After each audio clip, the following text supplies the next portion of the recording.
Oliver Heise loves traveling. The young man has already been to many places. He is enthusiastic about foreign languages and cultures and has already gained a lot of experience as a tourist. He knows what to look out for and regularly updates his family when he is on the road. This was also the case during a trip to the Canary Islands in August 2022. But on the second day of his trip, something strange happened. Contact with the 23-year-old is lost. Messages are delivered, but he no longer responds. After a few days, his cell phone is completely dead. And to this day, his family has not received a single sign of life. So where is Oliver Heise? And what happened after he took this selfie?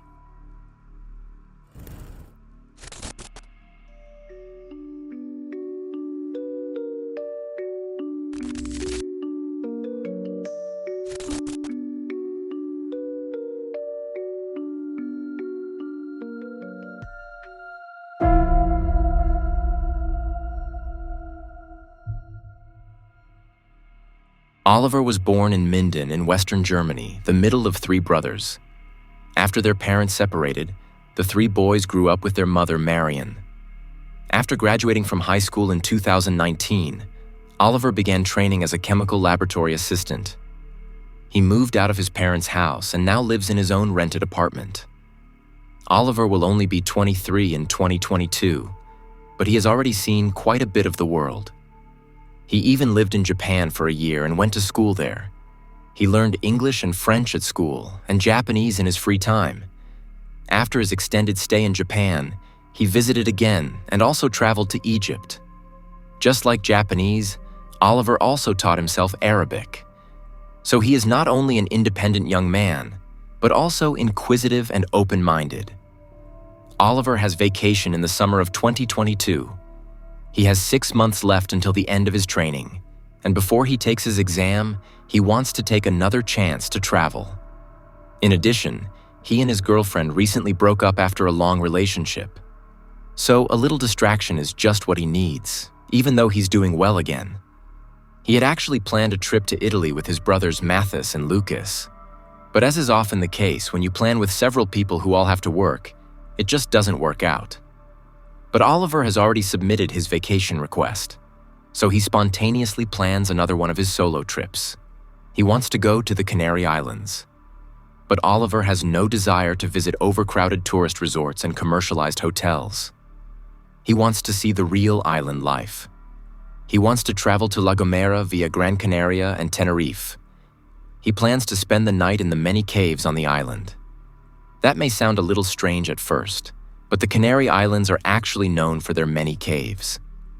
Among travelers who want to experience a special adventure, the island's caves are a popular place to stay overnight.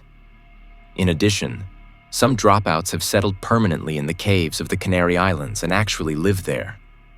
Oliver is very interested in this small subculture, so he wants to see it for himself and get an idea of what it's like. It's not a mainstream thing, but it's not a completely crazy plan either. Oliver's brother Mathis also says that the family wasn't surprised by this idea. It just suits Oliver. When he boards a plane to Gran Canaria on August 3, 2022, he has only light luggage with him. His backpack contains a blue sleeping mat, an Arabic wooden flute, and a compass, among other things. He's traveling as a backpacker. That's why he hasn't booked any accommodation. He wants to see what happens when he gets there. And anyway, the caves are the main thing on his agenda. Nevertheless, he has his debit card with him and, to be on the safe side, 350 euros in cash. Oliver knows that his mother in particular worries when he travels so spontaneously. That's why he always checks in with her every day when he's traveling. He promises her he'll do the same for his upcoming tour of the Canary Islands. Later, Oliver buys a return ticket to Germany at the airport. On August 16, 2022, he plans to fly back to Hanover from La Gomera. The trip is scheduled to last a total of 13 days. On August 3rd, Oliver's mother says goodbye to him at the airport in Hanover.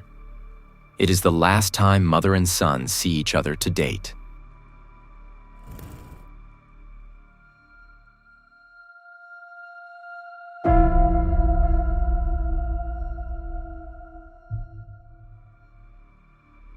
few hours later, the 23-year-old's plane lands in Las Palmas on Gran Canaria. After arriving, Oliver sends a voice message to a friend in Germany. He says that he wants to explore Gran Canaria a little and then head over to Tenerife. There, he wants to climb this high mountain. He probably means Pico del Teide, a volcano that is not only the highest mountain in Spain, but also the highest volcano in Europe. After that, Oliver says in the message, he wants to go over to La Gomera and see if he can join a few hippies in the caves there. Probably on the day of his arrival or the next morning, Oliver travels from Las Palmas to the port city of Agaete. How he got from the airport to Agaete is still unknown. It is also unclear where exactly he spent the night of August 3rd to 4th. In messages to friends, he only writes that he is in a cave on Gran Canaria. This is vague information, but it confirms that Oliver intends to carry out his plan. And the first night seems to have gone well. The next day, Oliver takes the ferry from the port of Agaete to Tenerife. He bought the ticket with an online transfer. Oliver contacts his mother from the ferry. The ferry staff later remembered the young man well. However, no one on board noticed anything unusual. From 1:30 p.m., his cell phone is logged into a cell tower in Santa Cruz. So he must have arrived in Tenerife around noon. Later that day, he's in a nature reserve a good 19 kilometers from the city. Again, it is not known how Oliver got there. Perhaps someone drove him there or gave him a lift. But we don't know that for sure. In the nature reserve, Oliver recorded some videos of his hike, so he was still using his cell phone from time to time and replied to a message from a friend at around 4 p.m. A little while later, he contacts another friend. He says he got lost, but an old man kindly helped him. Unfortunately, this man has not yet been identified. At 6 p.m., Oliver posts a selfie on his Instagram story. It shows him near the village of Lomo Pilar. He's seen from the side, wearing sunglasses and a headscarf. His gaze is directed at the landscape in front of him, with the sea visible in the background. And this is where things become unclear. After that, Oliver's cell phone logs into various cell towers in the north of Tenerife until 7:55 p.m. There is then an interruption from 7:55 p.m. It is not until around 11 p.m. that the cell phone reconnects to the network. So there is a break of about 3 hours.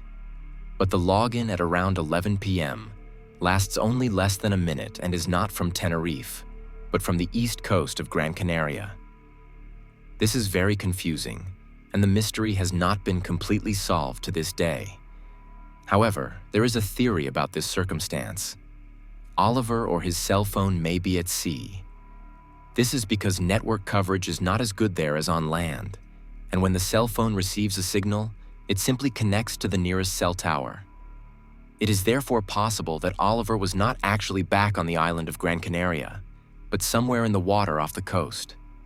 But even then, several questions arise. How did he get there? What is he doing there? And with whom? The next radio signal from his cell phone suggests that he is at sea. This occurs at around 8:30 a.m. on August 5th. Now the cell phone pings again in Tenerife, on the east coast in the Candelaria region, 100 kilometers away from the last signal on Gran Canaria. Over the course of the morning, the signal jumps back and forth between the two islands. From 10:22 a.m. onwards, the cell phone is completely out of the Spanish radio network. The police emphasize that Oliver may not have had his cell phone with him, and that this radio data may not provide any information about his whereabouts. According to media reports, messages were still being delivered to Oliver, but were no longer being read. The selfie in the Instagram story was the last real sign of life from the 23-year-old. Since then, there has been no trace of Oliver Heise.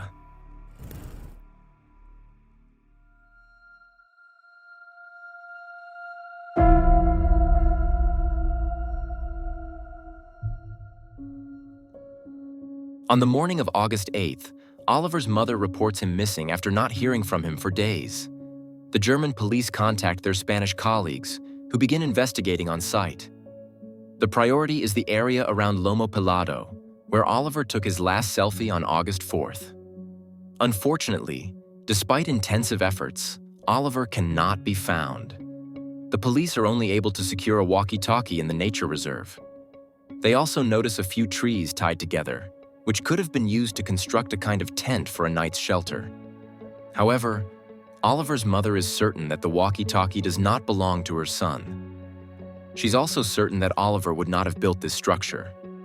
The police are also searching the other Canary Islands, and hospitals have been informed about the case. If Oliver were to turn up somewhere, they would know about it and could prepare for the situation. However, this has not happened to date. On August 16th, the day Oliver was supposed to fly back, his brothers and mother are standing at the airport in Hanover, the same place where she said goodbye to her son 13 days earlier. Although there has been no sign of Oliver for 12 days at this point, they are hoping for a miracle. That he might get off the plane after all, and everything will turn out to be a huge misunderstanding. But Oliver Heise does not get off the plane. Back home in Germany, Oliver's mother and brothers launch an online campaign to draw attention to the case. They start search appeals on social media, including in Spanish, to reach as many people as possible. In addition, the website Looking for Oliver is set up to gather information about the disappearance and make it easily accessible. Over time, Oliver's family has received occasional tips from people who believe they have seen the missing person. However, none of these sightings could be confirmed or refuted. Only one sighting is known in detail. The owner of a bar in Tenerife claims to have seen someone bearing a strong resemblance to Oliver Heise on August 20th, 2022 at around 6 a.m. The bar is located near the place where Oliver's last selfie was taken. Neither the Spanish nor the German authorities have commented on how concrete this lead is. Oliver's brother Mathis travels to Tenerife himself in 2023 to get a picture of the situation on the ground. There, he also talks to some dropouts who live permanently on the island. They told him that it happens all the time that people just stay there without telling their families. But Mathis also says that the family actually had a very good relationship with each other. Oliver's mother, Marion, continues to say that she cannot understand why Oliver would leave her and the rest of the family in such uncertainty. And that is precisely why she believes that something has happened to him. In September 2022 and October 2023, the case is featured in a German true crime series. After the first broadcast in 2022, the police received 13 tips. Unfortunately, none of them provide any concrete information about his whereabouts. After the 2023 broadcast, there are several more tips, but again, none of them are useful. According to the police, the tips often refer to events that happened a long time ago. The report also mentions that Oliver had planned to study Japanese and Arabic in Cologne after completing his training. So he definitely had a plan for his future, which actually argues against a voluntary disappearance. But as the police spokeswoman in charge emphasizes, as long as nothing to the contrary has been proven, it can be assumed that Oliver is alive and out there somewhere. What his family needs most of all is certainty. Overall, there are actually 3 possibilities, all of which seem equally likely and unlikely. First, perhaps Oliver stayed in the Canary Islands voluntarily. In an interview, one of his brothers said that Oliver had suffered from depression. If that is why he decided to start a new life somewhere else, his family would be perfectly fine with that. They just want to know that Oliver is okay. However, both his family and the police consider it uncharacteristic of him to have simply broken off contact like that. Then there is the possibility that Oliver had some kind of accident. In an interview, however, his brother Lucas emphasizes that Oliver was well aware of the risks. Even though there are certainly safer places to spend the night than a cave in the wilderness, he is sure that his brother would have been careful enough. The third possibility is that Oliver was the victim of a violent crime. This is a possibility that is certainly difficult to imagine, but one that must be considered, especially when you take into account the strange cell phone signals. At the time of his disappearance, Oliver was 23 years old and 1.75 meters tall, and his build is described as athletic. He has reddish dark blonde hair and had a beard. He was last seen wearing a brown headscarf with a zigzag pattern and a dark brown caftan. He was carrying brown Ray-Ban sunglasses and a blue-gray backpack. Oliver Heise is still considered missing today. The area where Oliver took his last selfie no longer exists. It was destroyed by a forest fire a few months after his disappearance. Unfortunately, there seem to have been no new leads in the case recently. I wish Oliver's family and friends all the best and hope that there will be news soon. Feel free to share your thoughts on this case in the comments. As always, please remember that this is a real, current case. So please remain as respectful and constructive as we are used to here. If you know anyone who was in the Canary Islands in the summer of 2022 and may have seen something, please share the video with them. Oliver was conspicuously dressed in his caftan and headscarf. There is a high probability that someone may have noticed him there, or that he may be recognizable in the background of a vacation photo. As I said, I am keeping my fingers crossed for the family and hope that the case of Oliver Heise will not be forgotten. If you like, please interact with this video to boost the algorithm. This is incredibly important in cases like this. Thank you very much in advance for your support. Other than that, there's not much more to say. I wish you a good morning, afternoon, or evening, depending on when you're watching the video, and hope to see you again in the next video. Until then, ciao everyone.